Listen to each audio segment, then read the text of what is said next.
Hey, good morning, family.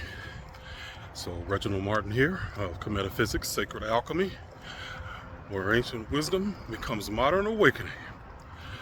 So, have you ever felt like you were cursed, or ever felt like life is just working against you, or that something is just coming against you for whatever reason?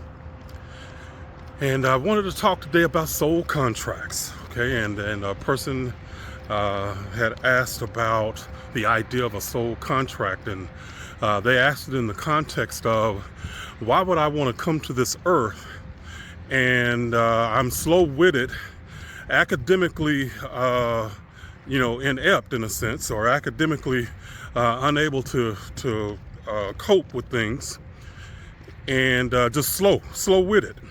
Okay, so, and this is just one aspect. So I'm gonna address this in a broader sense, but that's just one aspect. And the other thing I want you guys to understand too, family, is that when I'm talking about these ideas, I'm talking about just one sliver, one linear line of a possibility of a multitude of possibilities. Okay, so as many people as there are on the planet, can be many different variations of this. So, there are a lot of people get in the comments and, want to talk about, oh, well, no, it's this way, it's this. Family, it's anyways. So, many ways. So, whatever you believe is possible is, okay? So understand that. I'm not saying this is the only way that these things play out, okay? So, soul contracts is simply an idea of that before you are born into this world, you actually gather all the people, you see all the events, the major events that are going to happen in your life, that are going to shape you, that are going to take you different directions. All of that stuff is set before you come into this reality, okay, before you incarnate into reality.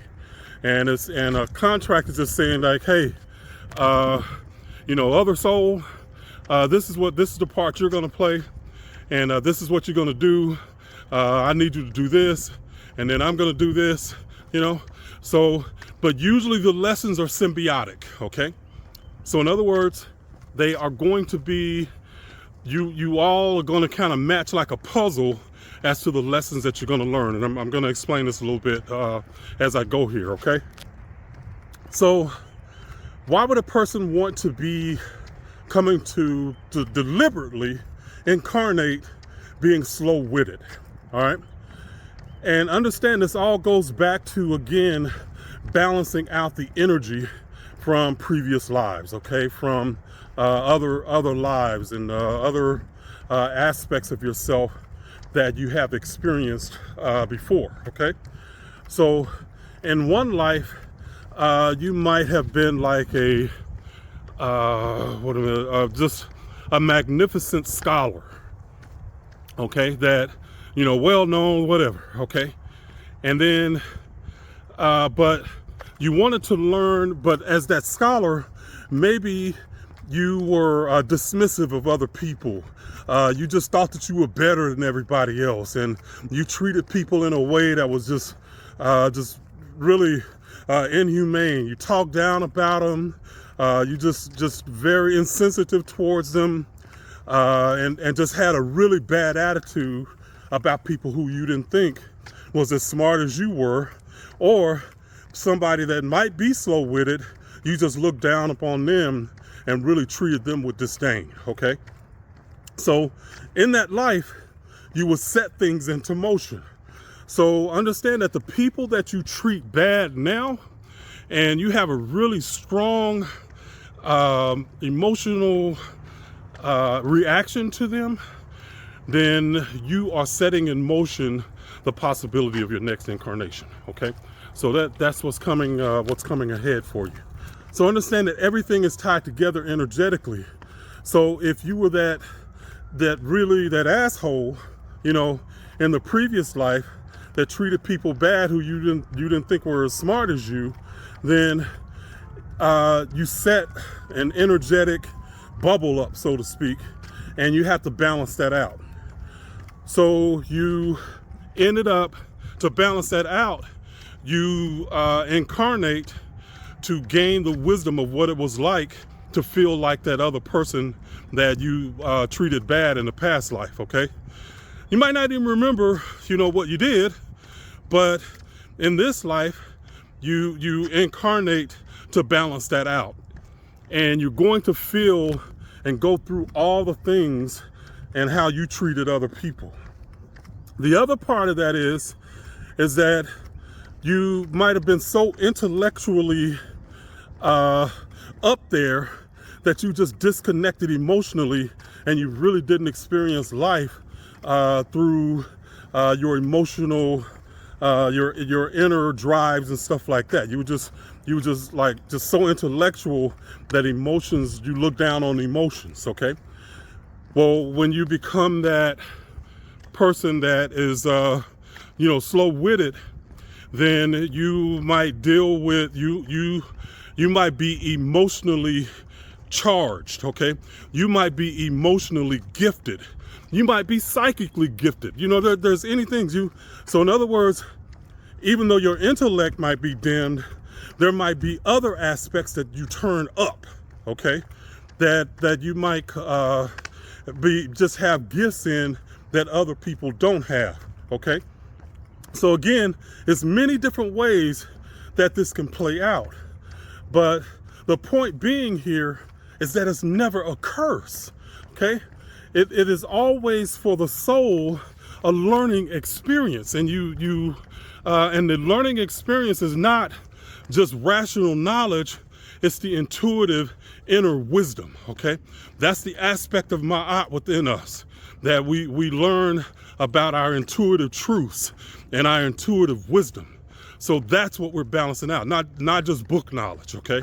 And that's where people that get stuck in book knowledge, they don't get this part, okay? They think just gathering knowledge is it. But if it doesn't impact you, if it doesn't transform you, what good is it, okay? Good facts for trivia and stuff like that, it's great for the game. But if it doesn't impact you and transform your life, then what, So, and don't get me wrong, hey, I like trivia. I used to like to play Trivial Pursuit, all that stuff. But I'm just saying that the wisdom of the soul, the fruit of the soul is wisdom. That's what we're here to gain. And that's the knowledge that travels with us through lifetimes, okay?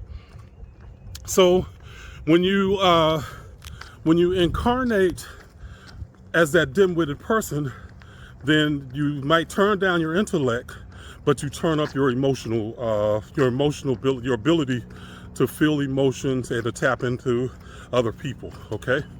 So there might be different ways that this can impact you. You might incarnate into a family that is, again, they're like intellectually, in a way, they're like their status is based on their intellect, and all of a sudden they have a child that is not like them, and then that child is to help teach them to be compassionate to people who are not like them, who are not intellectual. So that's just another avenue you can look at here, okay, family? So there's many different reasons and many different scenarios that you can consider. But again, the idea is you are not cursed. You are not here to be punished because you're slow-witted, because of your race, because of your sex, because of your sexual orientation. Those are not things that you're being punished for. All of those offer opportunities for you to battle against and rise above, so to speak, okay? So that's just part of you being a soul having a human experience.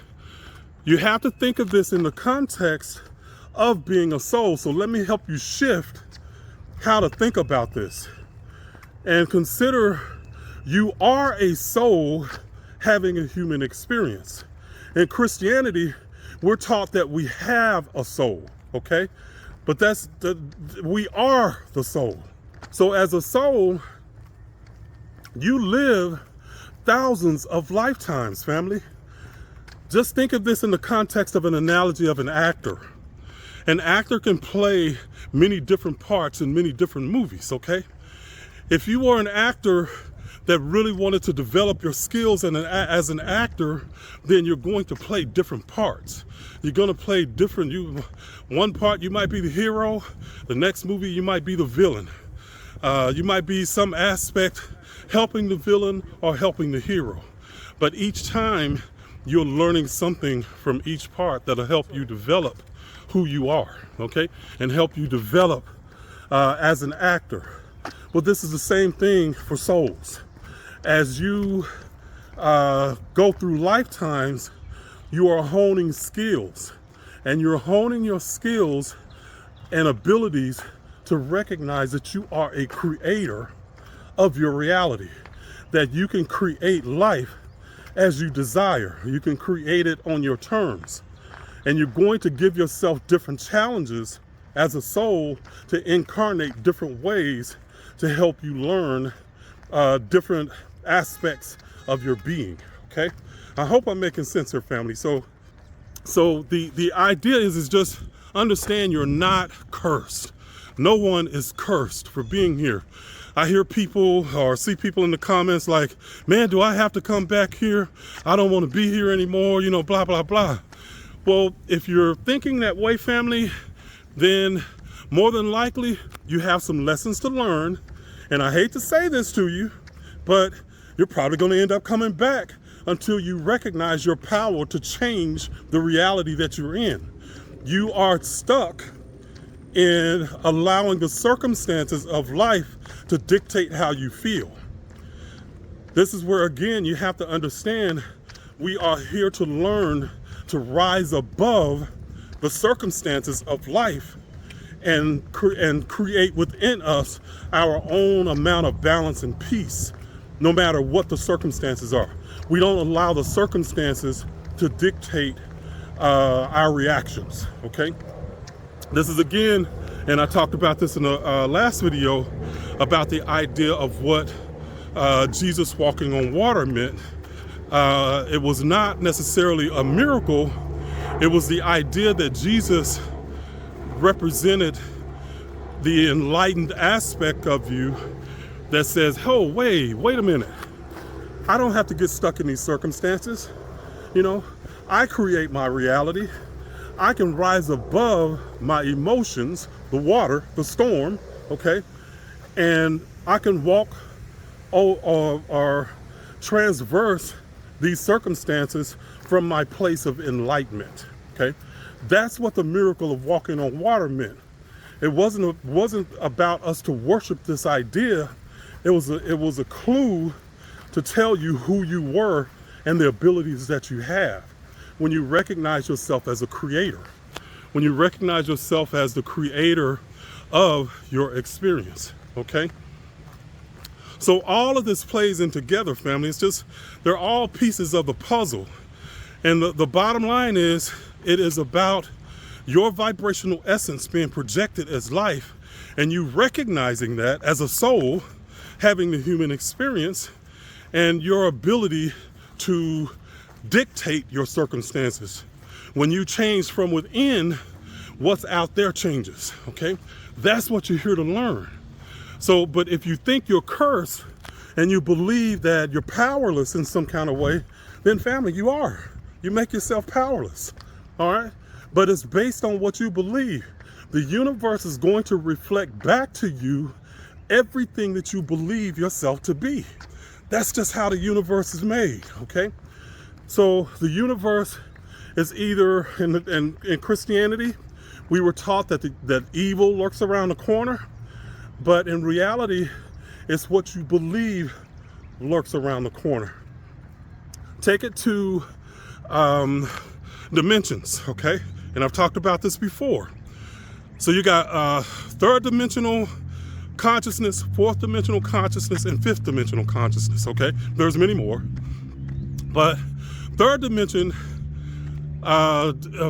operates in separation and lack, okay?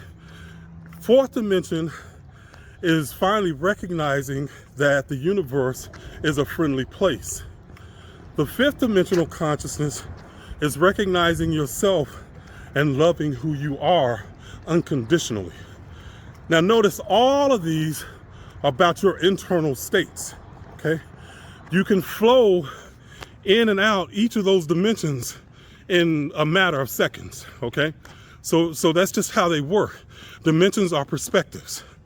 They are vibrational perspectives, okay? So all of it works together, family, and it's really incumbent upon us to understand our power in this reality. Understand our power to create as souls having a human experience. Anybody that was born with a handicap, or anybody that maybe got into an accident to where a handicap was created, it's the ability to teach yourself how to operate and how to create. So you're going to dim one aspect of your being and more than likely turn up another aspect. Does that make sense, family? Let me know in the comments. Let me know your thoughts. But again, understand, you are a creator, okay? You're not a victim. And, you know, people want to go back and forth with these ideas. Okay, well, over here, I'm a creator, but it's these people over here that's, you know, that's doing something, these other, you know, people that's doing something, that's taking information away from us or whatever. Family, you cannot be both. You're riding on the fence, okay? So either you are a creator or a victim, but you cannot be both, okay? They cannot exist in the same state or the same being at the same time, okay? They're opposites. So you are a god or goddess in training. You are learning your ability to create your life. You're learning your ability to create things as you desire, all right? That's the idea. So, all right, family. Well, I'm going to go ahead and I'm going to continue on my walk. You guys have an amazing day, and I will talk with y'all later, okay? Reginald Martin, out.